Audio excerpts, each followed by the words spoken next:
But I could be a crush. I could feel you for a rush. Like hoping you text me so I could tell you I've been thinking about your touch. Like touch, touch, touch, touch, touch. I could be a crush, crush, crush, crush, crush. Hey, this is Tessa Violet, and you're listening to my song Crush.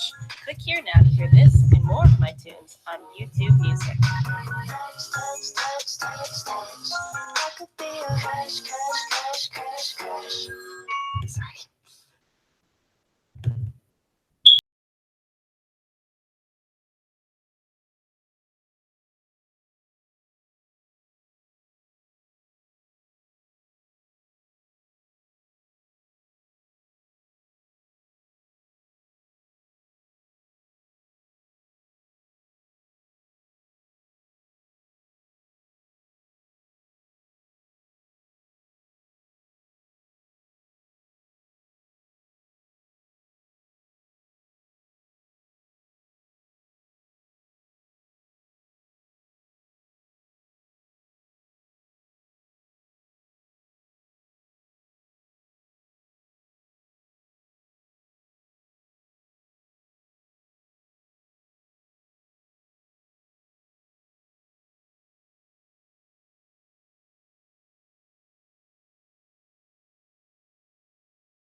everyone.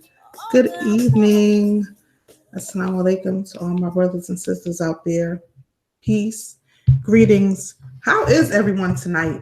Welcome to the Solutions Live broadcast, where we focus on us minding our own business. How's everyone tonight? It's been an awesome week since last Thursday, right? I hope you all have made much progress and have had much success doing many things in the past 6, 7 days. So, we're going to get into some juicy stuff tonight. And I know everyone is excited about the topic because it's a topic that everyone always wants to give their 2 cents in because everyone feels like a specialist, right? Everyone feels like a professional and everyone feels like an expert on the topic of relationships. And that's our topic for tonight. And so we had our guest co-host, but unfortunately he's not able to jump on with us tonight, but that's okay. If you know me, some of you know me personally from Facebook and things like that. I don't sweat anything, right? We don't sweat anything at all. And so we're just going to keep with the show. It is what it is, right? So the only malfunction we seem to be having tonight is that the link will not pop up on my website. Oh no, there it is. Spoke too soon. Actually, no, it's not. It's the old link. I don't know why it won't pop up on the website, but nonetheless, you guys have me right here, live in the flesh, and ready to get it in. So, first thing that I want to quickly announce to you all is we have this awesome, phenomenal, wonderful conference coming up, and I mean, it's like dope-alicious. If you don't know about the Natural Birth, Natural Body Conference, and you need to pay close attention right now. So this is an all-women's conference. So ladies, please save the date for the 4th annual Natural Birth, Natural Body Conference. This year's theme is the release, the rebirth, the revolution. It will be held from May 17th to May 19th. That's a Friday, Saturday, and a Sunday, all day, all weekend event. It is children friendly. Any event that we do, we love to make them children friendly because why? I'm a mom too. I can't invite you to an event that your children can't come to because mine will probably be there. If you've ever been to any of the natural birth, natural body conferences, then you've seen my children running around, even 1 or 2 little toddlers, maybe without a t-shirt on. So it happens. We love the babies and we make sure that it is child friendly. A lot of the workshops that we have there are catered to, all of the workshops, that we have are catered and geared towards us women becoming more informed, being able to make more informed decisions, empowering ourselves, being healthier, mentally, emotionally, and physically. So many times people really focus on the physical when you say healthier, but really the mind controls the body. So if you're not healthy mentally, then you cannot be healthy physically. Okay, so we have all kinds of awesome workshops. African dance workshop. We may have a belly dance workshop. We'll have open panel discussions on topics like moms of preemies, how to manage a household with so many children. Many of my followers know, and I do not hesitate in saying this, I love my babies. So I'm proud to be a mom, and I'm a mother of 10 children. So I know how it is. When you have many children, you need to sometimes hear from other moms that have other walking up that ladder to becoming a mom of multiple children. You may want to hear from other moms and how do they do it. I mean, basically, we're all crazy. So any mom that I've talked to who has 6 or more children, she's like, yeah, I am crazy. What are you talking about? So anyway, we talk about parenting. We'll talk about, we may have some workshops on breastfeeding, cesarean sections, herbs and natural cures, natural remedies for the body. We're going to talk about stress relief and also feeling comfortable in your curves. We'll have fitness workshops. We'll talk about, we may have some recipes being given out, things like that. We always offer 2 food vendors. We have a halal zabiha vendor for our sisters out here who want to come to the conference, our ladies, our women, the queens who attend the conference, and they want a halal meat option. We have that. And then we'll also have a vegan vendor for our ladies, queens who attend the conference who need a vegan option for eating. So we want to make sure everybody comes to eat. You know what I mean? I hate when you go to a conference and there's only one type of food. Like if you're not a vegan, you may not want to eat vegan food. You know, if you're a vegan and you don't eat meat, you may need some options. You don't want to just eat bread and french fries. So the idea is to make sure we have food options available for everyone, so everyone can be comfortable and full and fat and happy at the Natural Birth, Natural Body Conference. We'll also have plenty of vendors in our Saucony, which is our marketplace. It is an all-female B.O.B. If you don't know what B.O.B. means, Black-owned businesses. So it's an all-female B.O.B. vending marketplace. We do not have any males, and the conference has no males other than the security that stands on posts outdoors. Why is that? Because we really need to focus on building sisterhood. And actually, we'll do a show on that one of these days. One of our episodes will be on building sisterhood. And this is not just for the Muslim women, okay? I mean, all of us Black women, we really need to build some sisterhood. We really focus on the wrong thing when it comes to each other. There's so much negativity and animosity and hostility amongst each other that I figure when I came up with the idea for this conference years ago, and I first began, I said, how can I be a part of the solution? You know, if you just talk about it, then you're only a part of the problem. So my whole ideology is to become a part of the solution. So we build sisterhood at these conferences. Ladies, we are going to laugh. We are going to have fun. We are going to smile. We are going to hug. You may even need your Kleenex because you may even drop some tears. I mean, and not sad tears because someone's abusing you, but we reflect. We reflect on ourselves at these conferences, and we walk out this conference better than what we were when we entered it.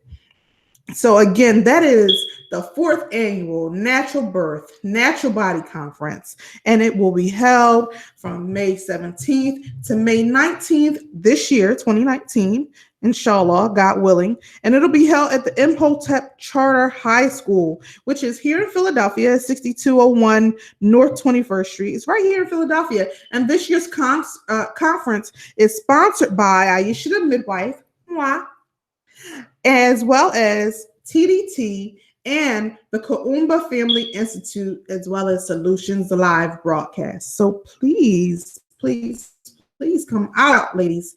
The website for the conference to receive more information is www.nbnbconference.com. Really simple, right? It's the initials, Natural Birth, Natural Body. So it's nbnbconference.com. And just scroll on the website. We're going to always be updating and adding more information. We're adding our presenters' bios, so you can be able to check out these wonderful, strong, powerful women that are going to present to you at this conference. And we have some powerful women that come and present at this conference. And these women, by the way, that we have as presenters, they graciously volunteer their times. Many of these women do workshops and they have careers and businesses based on the topics in which they will be presenting to you. And many times, in order to get this information from these women, you have to spend some money for their workshops, their personal classes, or their personal appointments. But they are coming to you. They are coming to you and giving you this information for a very small fee, and the small fee that you're paying to come into the door. Okay. And they're giving you this information. They are volunteering this information to you. So I want you to come out and take heed, listen to what these women have to say to you. Many of the women have been there and done that. A lot of the questions, a lot of challenges, a lot of distractions that we face in life, these women have experienced some of these things, and they're going to share with us. They're going to share with us the information to be able to get to where they are, and even better, because we want to be better than what we think we are. And we want to encourage you to be better than who we are right now. So the idea is so that we can encourage and empower each other. So again, make sure that you check out the website. That's www.nbnbconference.com. You can always email us if you're interested in becoming a vendor in our all-female B.O.B. Vending Marketplace. You can email us at nbnbconference@gmail.com, or you can call 856 514-1418. That's 856-514-1418 for more information. For vending, if you're interested in being a panelist or a workshop presenter, we may be able to fit you into the conference, into one of our segments. So don't hesitate to call or give us an email, okay? So here's another thing. If you know me and you're a follower, you know I hate talking a lot. I don't mind discussing the issues, and I don't even mind bringing up the issues, but I do not like talking a lot. So here's the thing. You guys, I want you to be interactive. So if you're on YouTube, then I want you to go ahead and drop some comments here. Start commenting, add some questions, throw in your opinions. So let's hear what you have to offer as far as solutions so that we can interact together, and so that I can feed you and you can feed me and we can all eat together. Okay. The idea is that nobody starves. We all eat. Okay. So without further ado, let's get into this. So we are talking about relationships. We are talking about relationships today. And really quickly, I'm actually just checking to make sure that my internet connection is still great. Because, internet sucks. What do you want? So, internet looks good still. Looks like I'm still on great. Okay. So, relationships. Good one. A lot of places to start, but let's start at selecting a mate. Let's start at that part. It's the easiest part to start with, right? So, one of the challenges that many of us face is when we are actually selecting a mate. It's kind of hard to tell who's real and who's not. Am I right? So when you meet someone, if you're a man and you're meeting a woman, you're a woman meeting a man, because those are the relationships that we discuss here on the Solutions Live show. We do not discuss other relationships because we're discussing the relationships only that allows for reproduction and procreation, okay? And any other relationship that's not man and woman doesn't allow for that, okay? So, and really quickly, I want to tell you guys to make sure you click like and subscribe, okay? So you can make sure you follow us on YouTube and check us out, have some other shows and things like that. So anyway, choosing a mate. Choosing a mate can be a very, very interesting thing. So when you make the decision that you like this man or you like this woman, the first thing that many people want to do, and I'm going to talk about this from two perspectives. From one perspective of just being a Black woman, and then from the other perspective of being a Muslim woman. So when you see a person that you like, that you're interested in, I don't know what's up with that little light streak up there. It's like weird. You see a person that you're interested in. One of the first things you want to know is, do they have children? Do they work? Where do they work? What kind of money do they make? What are their life's plans? You know, all the 20, 50 questions, 100 questions, 500 questions, especially as women. As women ask a lot of questions. We ask a lot of questions. And then there are other times where people don't ask enough questions, and there's not enough questions being asked, so there's not enough answers being given. And so one of the things I used to always tell people is ask a better question if you want a proper answer. If you want a thorough answer, ask a better question. So let's discuss one of the small things that I see a lot of people discussing on social media when they talk about people pursuing them. And this is not in an actual courtship or not an actual intention or engagement period, just people being pursued. So one of the things that I hear people really, really go off about is the whole texting in the beginning of meeting someone. Not even just text messages, but the, what is it? WYD. What you doing, right? So this is like a really huge complaint. And I think very specifically, it seems to be a very huge complaint from women. And the idea is that, let you guys in on a little clue. If there's a lady in your eyesight now that you're interested in pursuing, what you want to not do is give her 3 letters, an acronym, to ask her about her day, how she's doing, or what is she doing. Don't do this. You want to make sure that you give her good language. Women like to be heard. Women like to be listened to. We want the attention, and we want to know that when a man pursues us, they're pursuing us with full interest. If you only have time to type 3 letters, then our assumption is that you're not really that interested. So if you really, really want to pursue that lady, then show her better interest. So now, if you type out the whole word, we're just going to go through that real quick, right? You type out the whole word. What are you doing? How are you doing? You wouldn't believe, guys, what I just did. So I have a touch pad type of laptop, and I just scrolled on the table instead of the laptop. That was funny. So you actually type it out. What are you doing? Ladies, do not say nothing. The word nothing is what I'm saying. Never respond with nothing, because then you just look like you don't have nothing to do. You just sit around, just nothing. That shouldn't be your response. Men like to know that a woman actually has a life. Okay. Now, a lot of us, many of us, I'm going to say myself included, a lot of us, when we are interested in a man, we kind of engage in him, and we engage in him so much so that sometimes we cut off the rest of our life to an extent to be able to be available to him. But it's actually not a good thing. We actually are supposed to have a healthy balance between being busy with the rest of our lives and, okay, give him some time.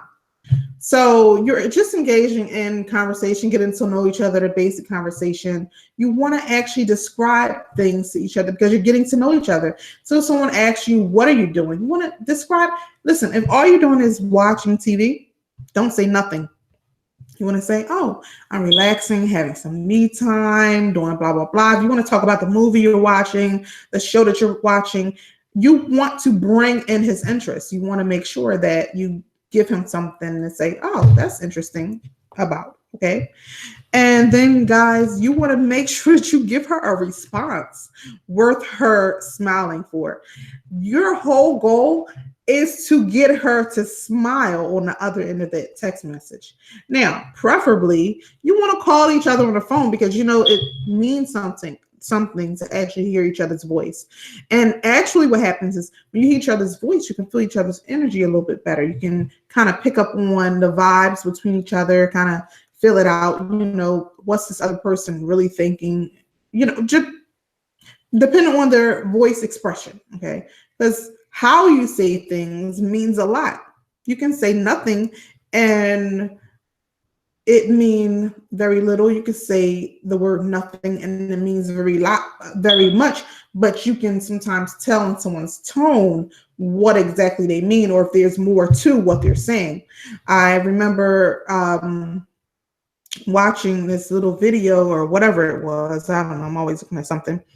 And they were saying that you have to pay attention to what someone is trying to express in their words. So sometimes people say something, but what they say is not actually what they're trying to express to you. You know, they're not trying to express that to you. They're trying to express something else. So they want you to understand something about them. They don't necessarily know all the words to say it. Or sometimes people are so shy and people have so many barriers that it's hard for them to actually fully express exactly what they mean. So try to watch out and listen out for what someone is trying to express to you versus being very black and white about what they're saying. And we do that because all of us, men, women, you know, everyone kind of does that because we forget that the other person may be saying something different. And the thing is, we all also do the thing where we say something, but we're trying to express something other than what we said. You know, somebody says, you know, I would never do blah, blah, blah without you. Well, they're pretty much telling you that they enjoy spending time with you, you know? I remember watching this little clip. It was the cutest thing ever because I could relate 1,000% as a woman. I watched this little clip that surfaced on Facebook once, and it was it maybe it was either a cartoon or it was actually a clip. I can't remember because it was a while ago. But nonetheless, I watched this little thing or read this little thing, whatever, and it was like the girl is telling the guy that she wants to come see him. And she's like, is that okay? And the guy's like, sure, whatever. And the girl's like, yeah, but do you want to see me? And the guy's like, sure, if that's what you want to do, come on. And the girl's like, yeah, well, if you don't really want to see me, then just say that. And he's like, no, I said, if you want to come, then come on. And so they go back and forth. And the girl's like, well, if you don't want to see me, just say you don't want to see me. And you see that there's that miscommunication right there. Because what the guy was trying to express, and this happens all the time, okay? Because us ladies, a lot of times, do not have any idea that you guys really want us around when you say vague statements like that. Like, okay, whatever. In our heads, that's like, so you're not really that interested? So you see the miscommunication. So really, when a guy says, yeah, whatever, that's him saying, yeah, sure, come on over. That's what he was saying to the girl. Come on over. I don't really care. You come on. He's like, yeah, I'd love to see you. But instead of him saying, I'd love to see you. I'd enjoy your company if you came and gave me a visit. He just said, sure, if that's what you want to do, And then, of course, at the end, he gets mad, like, well, forget you. If you don't want to come over, don't come over then, And the girl's like, well, I knew it. I knew you didn't want to come over. You should have just said you didn't want me to come over. But she didn't understand what he was trying to express. So he was trying to express that he wanted to see her with that. And he was looking forward to her company. She didn't understand that because she wanted him to give her a very direct answer. Do you want me to come over? Do you want to see me? He was supposed to say, yes, I'd love to see you. In her mind, that's what he was supposed to say. And this might be a good note for some of you men to take, because a lot of women can't stand that vagueness from you guys, from you men. Wow, it's so funny. But this is one of the huge reasons why men and women miscommunicate so much in relationships. We have no idea, what we are trying to express to each other.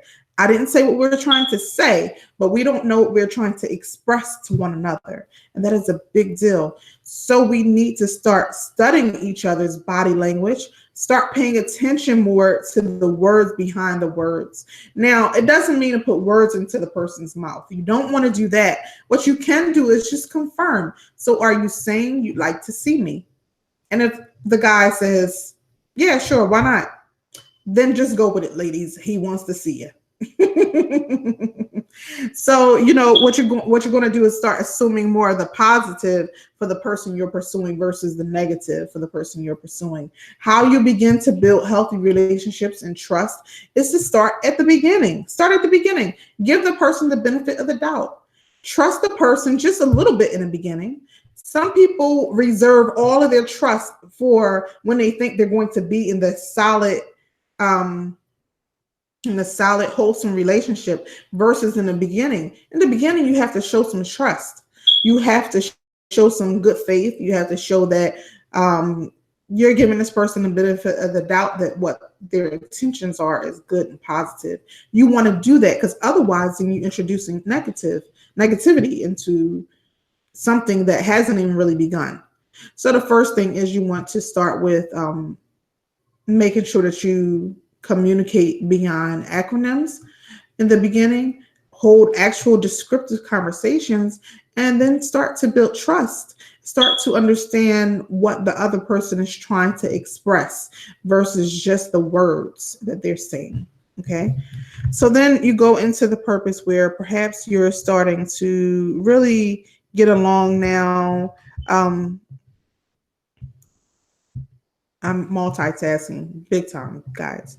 So maybe you're in the part now where you're starting to pursue each other, maybe really like each other, you have enough things in common to start going out.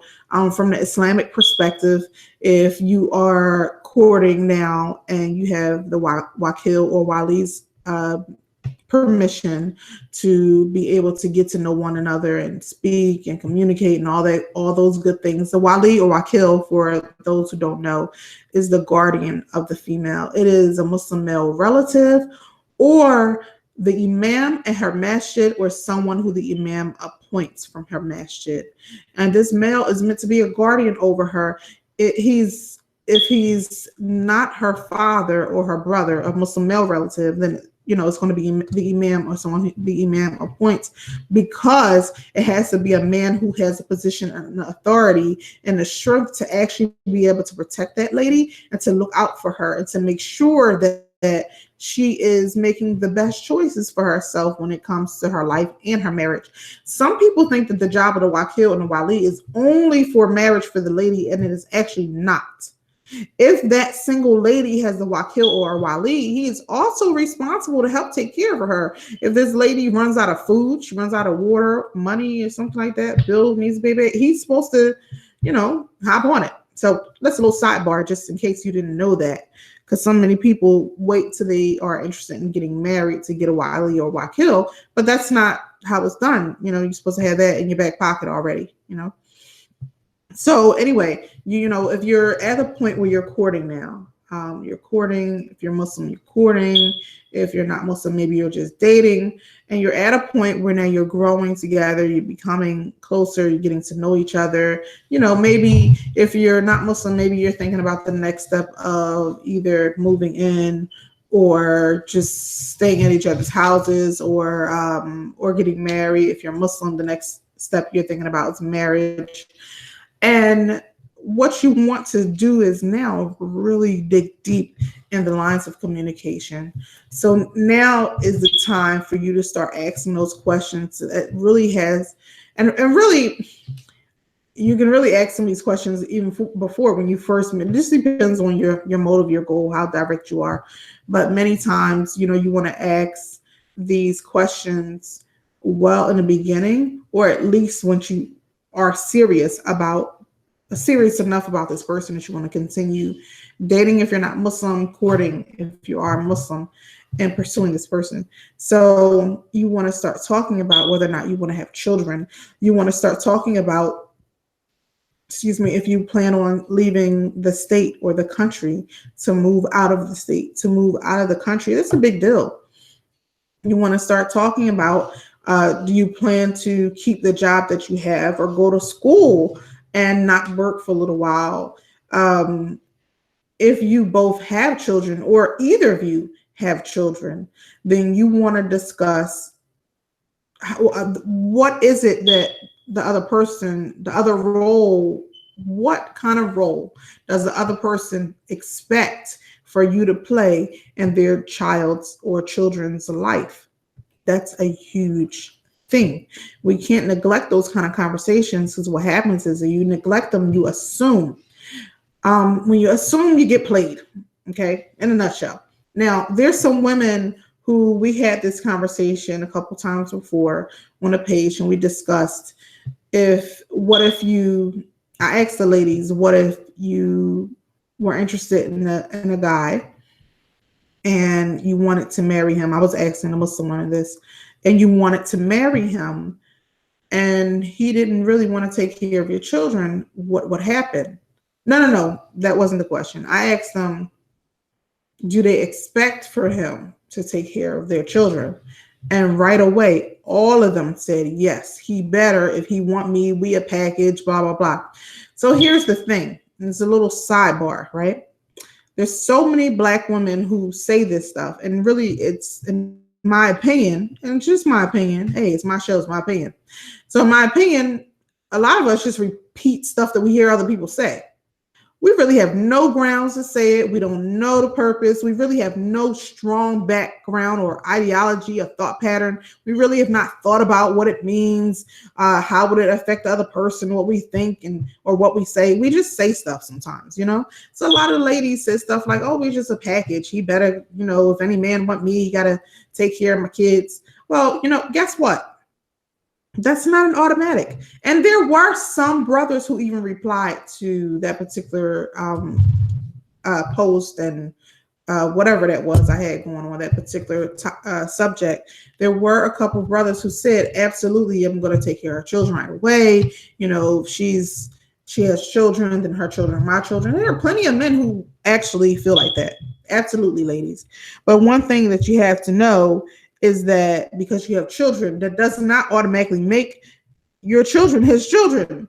He does not have to take care of your children. That's not his responsibility. You need to have that conversation. You must have it. The guys, same thing. A lot of the brothers are wanting to get married and they want a stepmom for the children. Maybe the mother is no longer around. Whatever the deal is, we're not even going to talk about why the other parent isn't playing a stronger role in the children's life.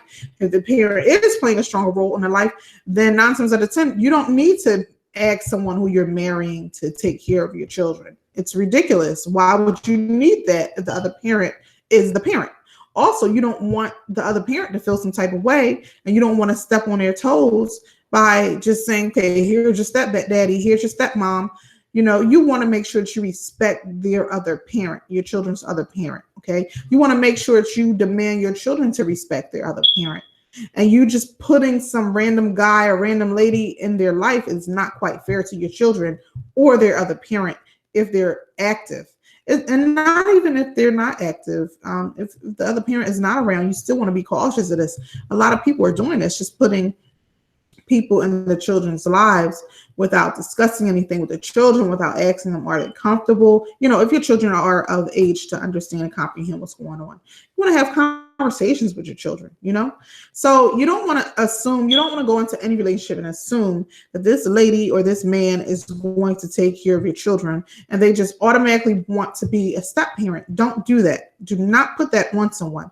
Have the conversation. Know what their boundaries and limits are. You should know what your boundaries and limits are. Some people want for this person to come in a relationship and take on the step parent role, but they don't want this other person to discipline their children. I see this. I've seen this thing happen. I'm telling you, I've seen it. It's ridiculous. It's crazy. So you can't say, oh, I want this guy to be stepdaddy. I want this lady to be stepmom, but they better not touch my children. They better not fuss at my children. You can't discipline. It's ridiculous. You cannot do that. That does not work. It's backwards. That's what it is. You know what I mean? No sense at all. So you want to make sure that you have some balance, okay? Don't assume anything. Proper conversations about what it is that you need to have proper conversations about. Sorry, guys, it's kind of something going on in my eyeball there. I don't know if you ever feel something in your eye and you're trying to, I feel it. I don't see it. I don't know. So we'll figure it out. So anyway, make sure that you have that proper conversation. Make sure that you don't leave that as a topic that's off the table. I'm actually checking my internet. Sometimes the internet goes in and out a little bit, a little tacky, but it does sometimes. So just want to make sure we're good. And I think we are. And it may need to, because I thought it was charged better. Oh, we got a whole hour left on the laptop and only 40 minutes of the show left. So we should be good, right? Should be good. You're good. So is there anyone who, let's see, I can see comments on here.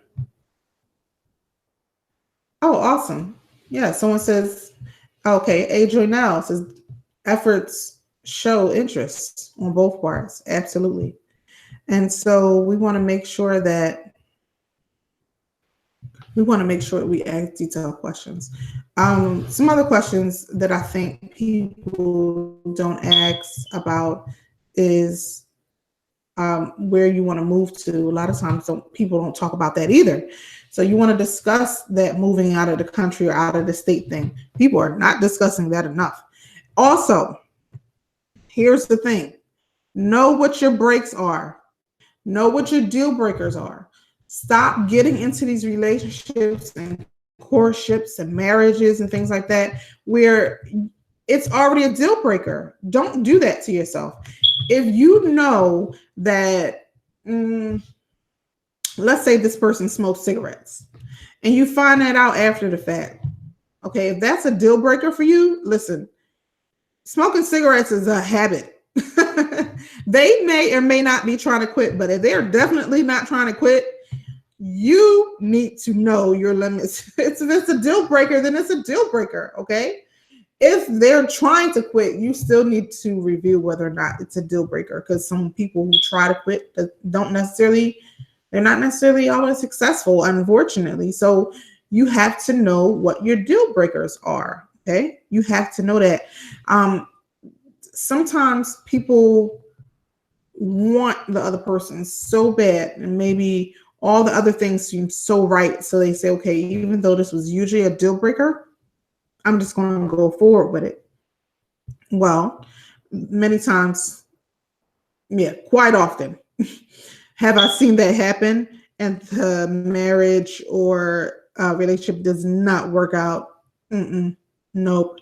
So you may want to review that. You may not want to get into a relationship or a marriage where you have a huge deal breaker in the middle of everything, because guess what? Every time you have an argument, you're going to think about that thing that was a deal breaker, and you're going to be like, I didn't want him or her anyway because of blah, blah, blah. I'm out. That's like all you need ever to think about in order for you to want to be out of the relationship. So don't do it to yourself, okay? There are a lot of women, I'm going to flip to the Islamic side a little bit. There's a lot of women, a lot of Muslim sisters that I see who get married, and they get married to men who don't have the finances that they feel like they would require from their husbands in order for them to properly provide Islamically.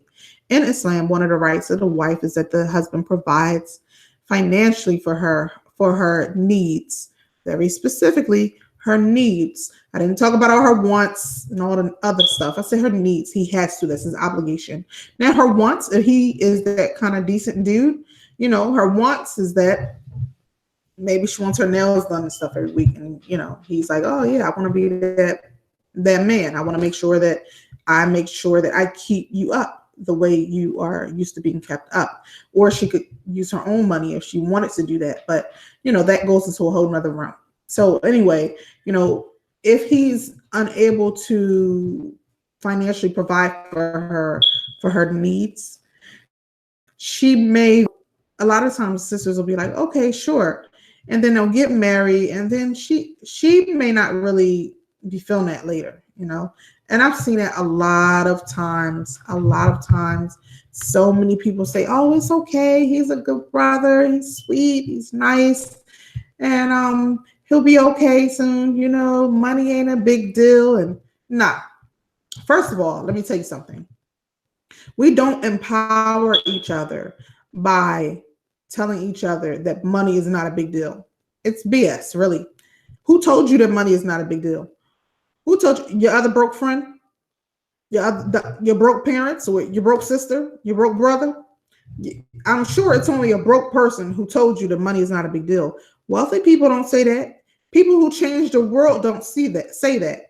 People who have nonprofit organizations and are always looking for grants and funding in order to do the things they do for the community and the people do not say that.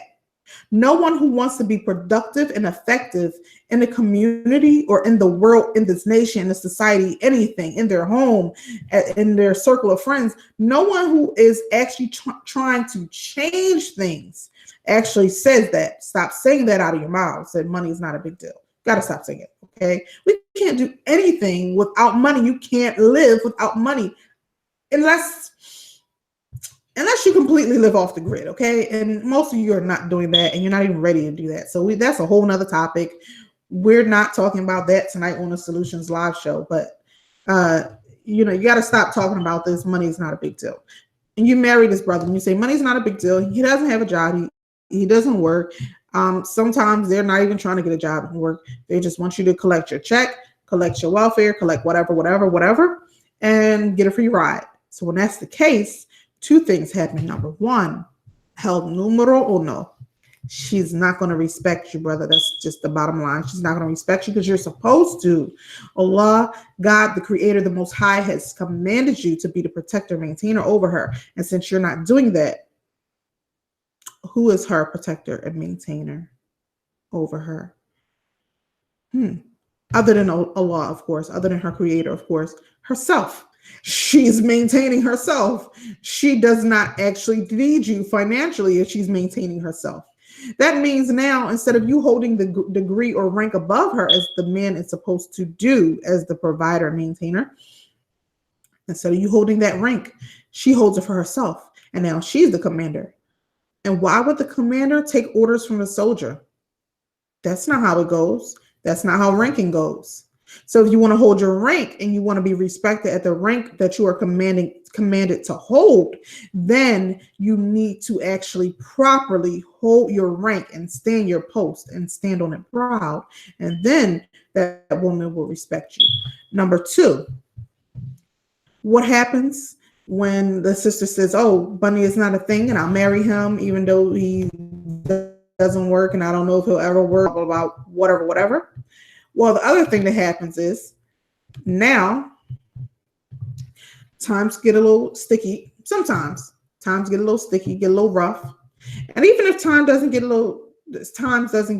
hard or sticky or rough financially, at some point she just gets tired of paying for everything. She just gets tired of paying for everything. And she says, you know what? We need to review this relationship because I think I'm in a relationship by myself, And a lot of women will feel this way because what a woman wants, what a woman is naturally inclined to want is a man who is what Allah commands the men to be, is the provider and the protector. Okay. Naturally, a woman wants a provider and a protector. I don't care about all this other the strong, independent black woman BS. That's BS. That's BS. It's a whole nother topic also on Solutions Live, but that's BS. Okay. This strong, independent black woman stuff got a lot of you ladies messed up. Okay. It got a lot of you ladies messed up because you're walking around thinking that you're so okay that you don't need a man, that you actually suppress your natural instincts as a woman to actually need, yes, I said need, the protection and the provisions from a mate, for your male counterpart. You're supposed to, it's a natural thing. It's a natural thing. That's why sex is a thing. That's why sex is a thing. That's all. It's something that we need because we need a mate. We need a counterpart. Okay. And in that instance, there's also certain things that's supposed to be set up between the man and the woman so that the sex is, number one, validated, but also so that it's wholesome, and also so that it's not the only thing between the male and the female. In order for you to have that sex, you want to have a bond. You want to have something that really brings you two together, because guess what? You have the sex, you may end up having the children. And that's what will probably happen. And because of that, you want to make sure that you are thinking very carefully and wisely about who it is that you are pursuing for a lifelong partner and or spouse. So you have to consider that. Like if you ladies, you sisters out here marrying these brothers talking about it's okay, you don't have a job, it's ridiculous. Where are you going to go? What are you going to do? And then in 2 years, the community doesn't have enough support to really keep supporting everybody. All of this, everybody, I'm not talking about you both work, you take your whatever, and, things happen sometimes. Finances get bad and people need help. So I'm not talking about that. But I'm talking about, basically getting into a rut because of you decided to marry a man. He decided to get married to a woman knowing that he had no financial stability. This is not how we build nations. This is not how we strengthen the Ummah. This is not how we build communities. This is not how we build a structure, okay? A unit, an infrastructure, the Islamic infrastructure, a black community. This is not how we build anything. You can't build a pyramid with a bunch of broken bricks. You can't build a building, a skyscraper with a bunch of melted steel. Like you really need it to be formed rock solid, and you need those beams to actually hold up the structure. And finances is one of the beams that holds up the structure on a relationship, in a relationship, and or in a marriage. It is important. And I'm saying that it's important because too many people act like it's not. They say, oh, you guys are on that paper chase. Listen, how are you going to leave a legacy? How are you going to leave a legacy for the children that you two are going to produce? Everyone's always so worked up about whether or not they can afford children. Well, guess what? That shouldn't be on your mind. Number one, every child is created with their provisions anyway. The Creator has already blessed them with whatever they're going to have is already blessed, and with it already comes with that children. That child is already born with whatever it is that they're going to have. No one can give it to them. No one can take it from them. No one can give them more. No one can take it from them, and they have less. Okay. It is ordained by Allah, by the Creator. No one can change what this child is going to have in life. Period. Point blank. Okay. So don't worry about the finances that much as far as your children. But you also, I shouldn't say don't worry because everybody's going to worry about finances with their children. But I'm saying don't consume yourself with worry about that. But what you are supposed to be concerned about is how to actually make sure that you're producing a child that's going to become an adult that's going to be conducive and productive in the society that we are supposed to be building, uplifting, and maintaining. Are you producing someone who's going to be valuable? And sometimes you need to really invest some finances into that child in order to make them a valuable member of society. And I'm not talking about this old raggedy society that we live in around us where hell is all around us at every given moment. Everything that could possibly go wrong goes wrong. Not that society. I'm talking about the society and a structure that we are supposed to be building as a people. We are supposed to be laying down some foundation. We have to start with something. And I promise you that we need finances in order to do that. There's a few things you need in order to build a proper structure for an independent community. You need money. You need currency. You need army, military work, forces, policing. Okay. You need land. You need unity. You need food. And, and of course, a whole bunch of other things, like all of the different professions and things like that, buildings. But you need these things. You need these things. You need people who are free thinking thinkers. People who understand that it's important that they know how to think versus are taught what to think. And many of us nowadays are only taught what to think. So you want to be able to invest some of these things into your children, send them to the better schools, not to these public schools that are corrupting our children. You want to be able to send them to, whatever independent school, whatever is going to build them up to make them better than us. You want to be able to build businesses, schools, recreation centers, whatever the children need. You want to be a part of that type of solution for the children so that when we die, our children have what they need to pass on the legacy.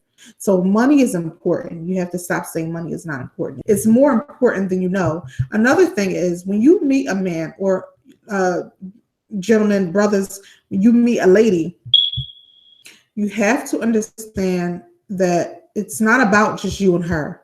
It's not about just you and him, ladies. When you meet someone and you build a relationship with that person, or you decide to get married to that person, it's not just for you. It's not just involving you. Relationships, marriages affect the entire community. It affects your entire family. It affects your friends. Stop thinking selfishly, thinking that when you get into a relationship, when you get into a marriage, it is only between the man and the woman. It is not. Everyone is affected by who you decide to be with, whether you just decide to sleep with these people or you decide to actually pursue a solid relationship or marriage with these people. It doesn't matter. So many more people are affected by that. You know why? Because number one, energy is transferable. However that person feels, what they say, how they think, what they're exposed to, directly and indirectly affects you also. Energy is only transferable. So if they are rotten, their negativity, it rubs off on you. Negative, it rubs off on you. If they're sweet and charming and positive, it rubs off on you. And then you take that energy, the negative or the positive, whatever it is, and you take that to your family and friends, and you take that to your work or your school, and you take that out into the community and out into the world, and you share that same energy with everyone else that that person just gave you. And especially if you have sex with each other, if you are actually intimate with each other, then you're transferring actual, that physical energy that you're transferring during that time. That's even more deep than just the energy from being in each other's vicinity, in each other's presence, and listening to what we say. So you want to be very cautious and mindful about who you're around, because yes, to date, who you decide to marry actually affects your children, even if they've never met your children. Even if they've never met your children. So we don't think about these things too often. And that's something else for everyone to remember. Getting into these relationships and marriages and pretending like everyone should mind their business is ridiculous. It's ridiculous. Your families are going to be families with each other. When you go to the next barbecue, you're going to see each other, or the next family dinner, or holiday dinner. If you're not Muslim, holiday dinners, or whatever it is that you do. Your Muslim Eid festivals, you're going to Jummah together, okay, whatever it is, you're going to begin to see each other's family at some point. So yes, you have to make a decision to know, can I deal with this person, or excuse me, can my family and friends deal with me being in this relationship or marriage with this person? Stop being so selfish and stingy. It is not all about you. It's not. In order for us to build nations and communities, we have to think further than ourselves. To be selfish is to only tear down what we're trying to build. It is not a part of the solution at all. You want to think further than yourself, always, always.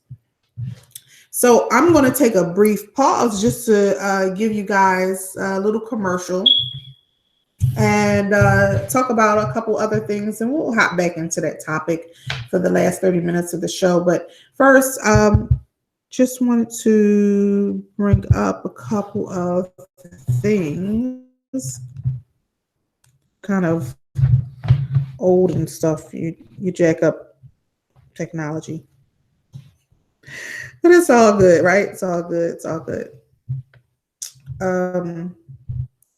So quick reminder of the Natural Birth, Natural Body Conference.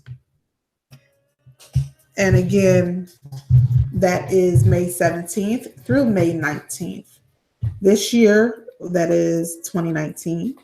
And it's the 4th annual Natural Birth, Natural Body Conference. And this year's theme is the release, the rebirth, the revolution. And it's going to be held at Imhotep Institute Charter High School in Philadelphia, PA, 6201 North 21st Street. And this year's conference is sponsored by Aisha the Midwife, TDT, and the Kaumba Family Institute, as well as Solutions Live. So we invite all of the ladies. It's a women's only conference, and we invite all of you ladies to come on out, bring your money bags so you can spend some money with the other ladies in our BOB, all female vending Saucony Marketplace. Come on out, have a ball. If you need more information about the conference, please visit our website at www.nbnbconference.com. That's nbnbconference.com. Or you can call 856-514-1418. We'd love to give you more information. If you would like to vend and be a part of our all-female Black-owned business vending marketplace, then absolutely drop us an email at nbnbconference@gmail.com. Or again, you can call that number 856-514-1418. Now, ladies, make sure you save the date, May 17th to May 19th for the 4th annual Natural Birth, Natural Body Conference. Now, another announcement that I have really quickly for you guys. We are still raising funds for our homeless survival kit giveaways, the survival kit distribution. It was phenomenal last time, you guys. It was so awesome. It was a tearjerker for me. We were able to give out 50 survival kits. Now, 50 may not sound like a lot, but that's why we would like to do it again. In our survival kits, we had a little bit of everything last time. We had things like pillows, blankets, I mean, real blankets, like twin size fleece blankets so they could actually be warm. It was so awesome to give them blankets. We also had the foil emergency blankets inside the bag because that foil also keeps in your body heat and is a really good tool to have if in case of any emergency, honestly. Everybody should have them. They had deodorant and body wash and soap, washcloths, and shampoo and conditioner, tissues, little Vaseline lubes for their face. They had toothbrushes and toothpaste and mouthwash. And Lord, they had so many things in these packages. They had snacks like granola bars and peanut butter cookies, peanut butter crackers and waters. And they had everything in these little cinch bags, these nice little bags. They had socks. There were so many things in these bags, so hard. They had razors, so hard for me to remember every little thing. There was such an awesome list of things we had in these bags, so they could really try to have some feeling of being human out there in this weather, out there on the streets. For the ladies, we also included sanitary napkins, which is a big thing for the ladies who are homeless. They need to be able to take care of themselves during their time of the month. So I want you ladies to think about that the next time you're picking up a pack of pads, that there are women out here who are on the street who cannot go get those pads when it's their time of the month. And I couldn't imagine personally going through that and not being able to take care of myself properly and groom myself properly during the time of the month. My heart goes out for those women who are going through that. And so we are asking you if you can donate a pack of pads. I would love that, actually. If you're a woman, donate a pack of pads. Any pads. It could be overnights, lights. Let's do panty liners. But we want to also add to the kits our mesh underwear. And we also want to add knitted hats for the wintertime. It's cold out there. People need hats. We asked one of the women out there. We asked a few of the homeless people out there. And they said they need things like baby wipes. Excuse me. Which they did actually have some wipes in those packs. But we want to do baby wipes. She said even jackets and coats. Scarves for around their necks. So we really, really want to think about these people.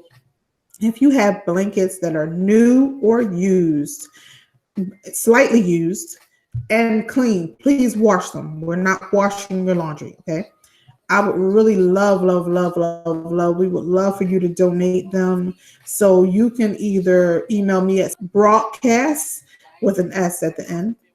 At gmail.com, or you can hit me up on Facebook, Aisha the Midwife Muhammad, or Aisha Muhammad, or right here on YouTube. You can always leave a comment in the video for me to contact you, for me to email you if you would like to support. Our budget for our next homeless survival kit giveaway is about $850 to $1,000, depending on who donates what. Depending on people actually donate the items. And it actually includes all of the things plus some of the extra things that we want to add in. And we are now up to about $80 in donations. So I'm grateful for that. I'm so grateful for that. Alhamdulillah. I'm very grateful. There is not an amount that you can give that's too little for that. I promise you.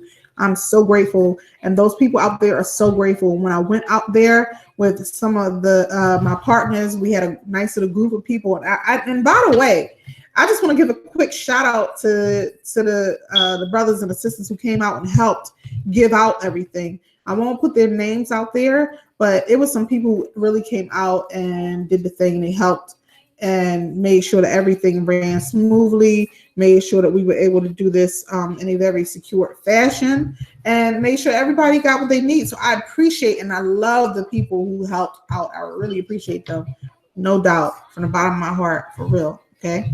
So we have currently $80 raised towards the 1,000. And of course, that leaves an entire $900 left. If you only give $10, that's okay. That's okay. That's okay. We 100 people give $10. 100 people give $10. We can reach our goal. It's not much. You can cash at me. Aisha Midwife is the cash tag. Or if you want to send it via PayPal, you can send it via PayPal at babycatcher@email.com. I mean, excuse me, babycatcher@gmail.com is my email address for PayPal. You can always just give me a call. The number is 856-514-1418. That's 856-514-1418. Give me a call or even text message. Just text a quick text saying I'm interested in donating to the homeless survival kits. You don't remember all that. Just say I just want to give a donation for the homeless, and that's fine. I'll take care of you. If you want your name put out there to be publicized, we'll publicize you out of whatever you need. If you want to be kept secret, you will keep it anonymous either way. But please, guys, I really, really encourage you. Please give, please help us help the people. It is so important. One of the goals here of Solutions Live is to be for the people. Always. I'm always for my people. Always, always, always. And one of the purposes is so that we find, again, solutions. We want to find solutions. We don't want to keep talking about the things that are wrong with our community. We are no better than the people who attempt and try to destroy us if all we do is complain and talk about the problems and the challenges and distractions. So solutions is always our focus, is always our goal. We want to make sure that we help people be better tomorrow than what they were yesterday. So remember, this is Solutions Live. This is the show that focuses on us minding our own business. Okay. So now let's get back to that topic, guys. So we were talking about relationships and we're kind of getting into it. We're going to get into it for about the last, let's say about maybe 15 minutes, 18 minutes or so of the show before we close out tonight. And if you guys have any comments or questions, anything at all you would like to add, feel free to just hop right on here and say what you got to say. We want to hear from you. I know everybody's got information. I mean, I know everyone's has a opinion. Excuse me. Who doesn't have an opinion about relationships? So we're talking about how to build and maintain relationships tonight. And if you don't already know this, then you should know we're always speaking about things from the perspective of being Black. We cannot discuss being other races or ethnicities. We can't do that. We cannot compare ourselves to other races and ethnicities. We have to focus on ourselves. We have to focus on what it is that we need to do in order to uplift ourselves as a people. So whenever you hear me topic on this show, I'm talking about us. I'm talking about the brown people, the Black people, the people of African descent. I'm talking about us, okay? So I want you to all make sure that you always remember that. Always, that is our focus. It is about us. So now we kind of left off talking about building. No. The last thing we talked about was making sure that you know it's not just about you and him or you and her in the relationship. Making sure that you know that your family, community, everyone is involved. It affects everyone, whoever you're with. Okay, give me 1 second. Hold up.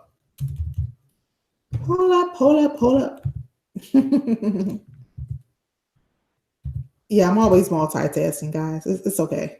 It is what it is.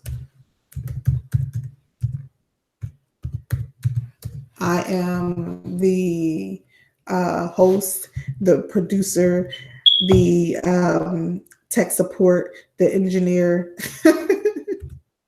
everything, right? The planner, the coordinator, all of those things, marketing support, um, advertising, yeah, all of that. So it's okay. Um, I'm trying to make sure that our internet connection is good because it's not looking good. It's not looking good.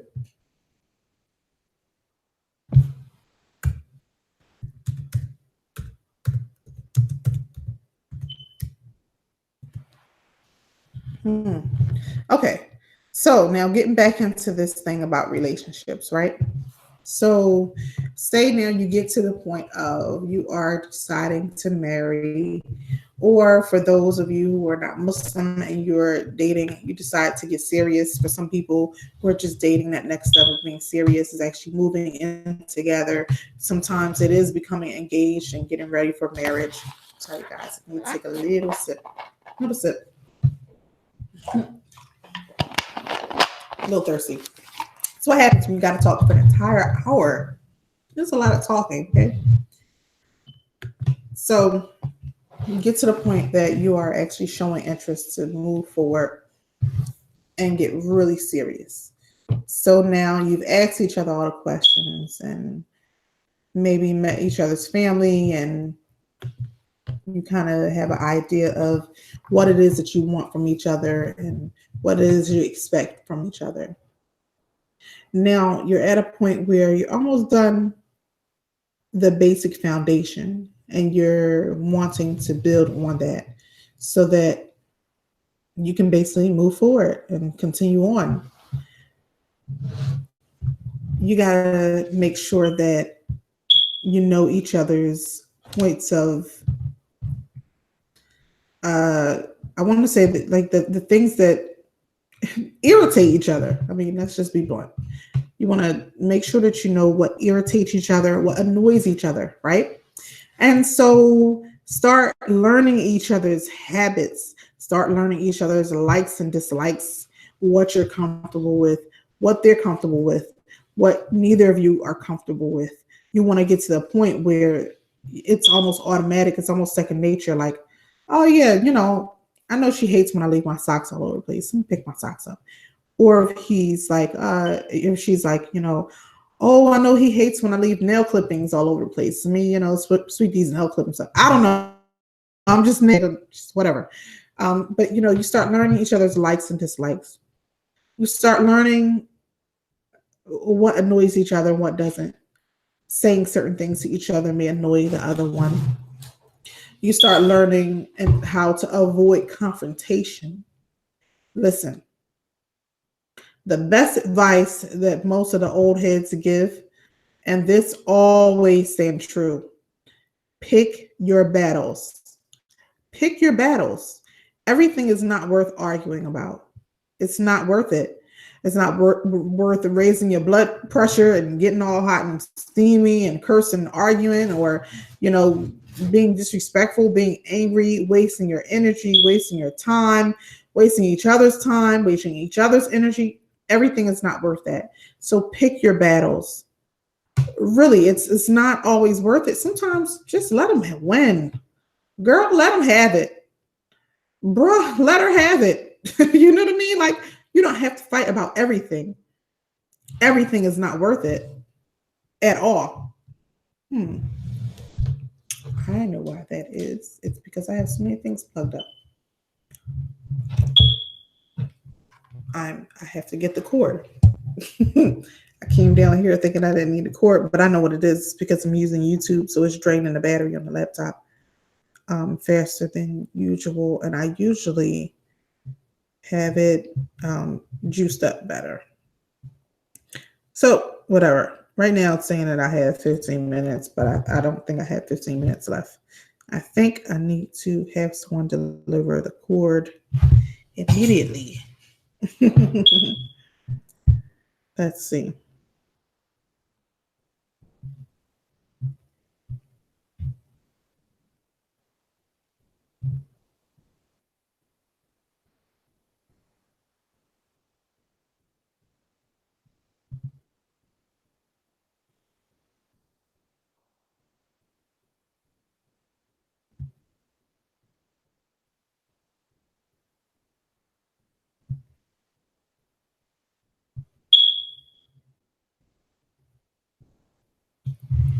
Okay. Let's see.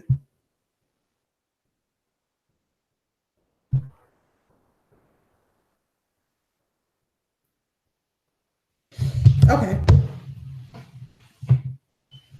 Okay, so I was saying pick your battles. Okay, so know that everything that goes on between you two is not a war. Neither is everything a race. You're not each other's competition. You don't need to try to outdo each other. One of the purposes of being a unit is to grow together. Don't try to outshine each other. Shine together. Why is it that so many people, so many couples are so competitive against each other? You're supposed to be for each other. You're supposed to be helping each other. So that's what you should do. You should help each other. You know what I mean? You want to make sure that whatever you do helps the other person, not just yourself. It's not about you. It's not about you. We got the cord. Ta-da. Thank you to our awesome sidebar tech support. We had some sidebar tech support over here. Or that's like the my partner engineer. So, you want to make sure that you can sometimes learn to throw the argument. It's not wise to keep things going, not go to bed without speaking, to not speak to each other for days at a time, weeks at a time. I mean, if it's the worst of the worst type of situation and you really need to cool off from each other, then fine. But most times the arguments are not that deep in relationships and marriages. They're not. I mean, come on. If you're arguing about the bread or which shoes to wear to the event or whatever, come on, get over it. Excuse me, get over it. Get over it and move on. Okay. It's not that deep, guys. So let's see. Let's see if we have any comments real quick. It's the funniest thing that this thing is like.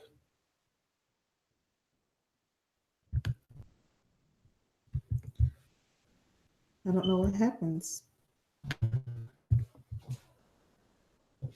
Okay, well, at least I know that we're still actually on air, and that's a good thing. So, I think we're still on air.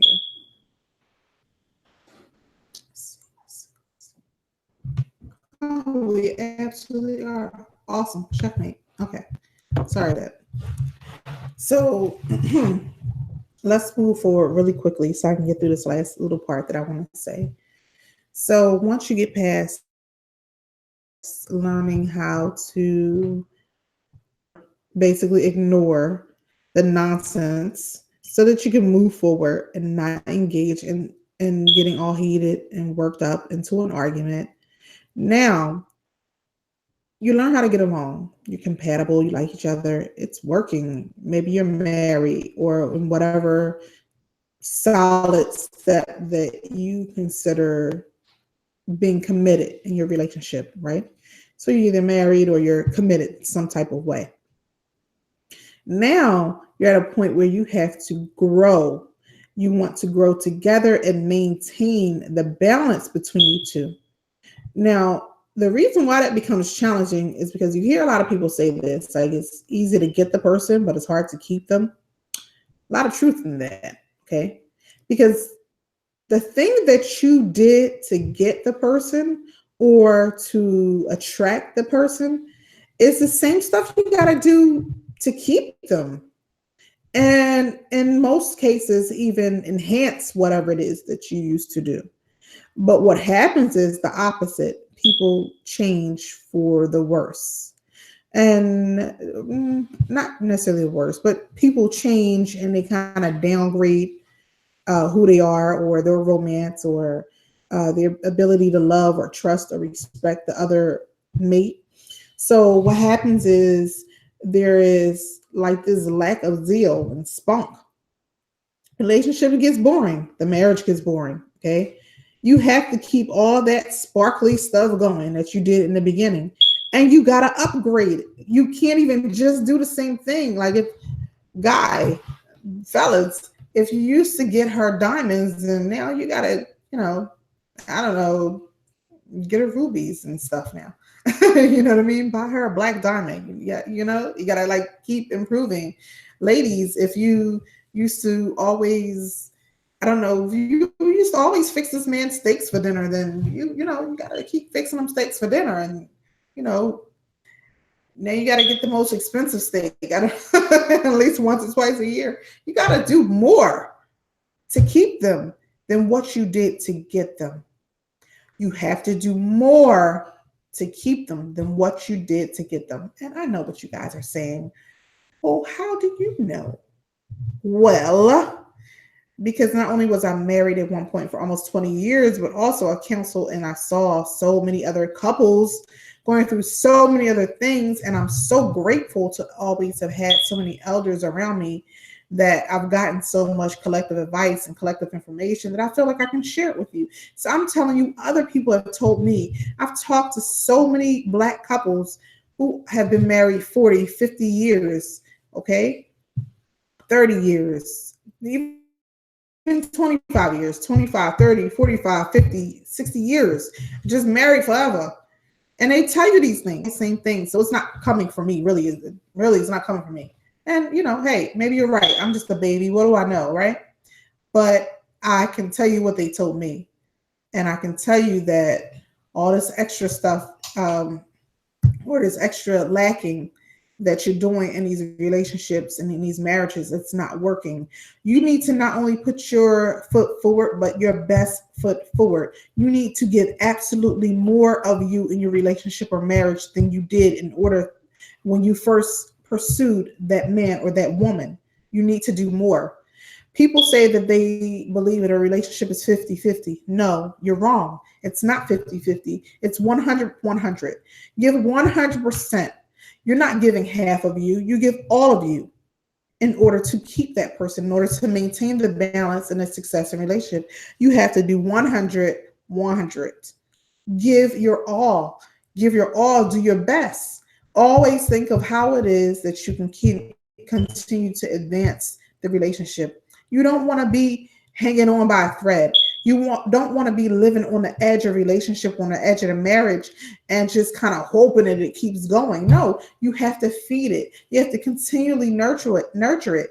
If you've ever garden or plant anything in a garden, then you know you have to continuously nurture your garden in order for it to bear fruit for you to harvest, or bear foods for you to harvest. You cannot just put the seed in the ground, put the water, and then once it starts sprouting that little sprout plant, be like, it's okay, it'll just grow. We'll eat later, whenever.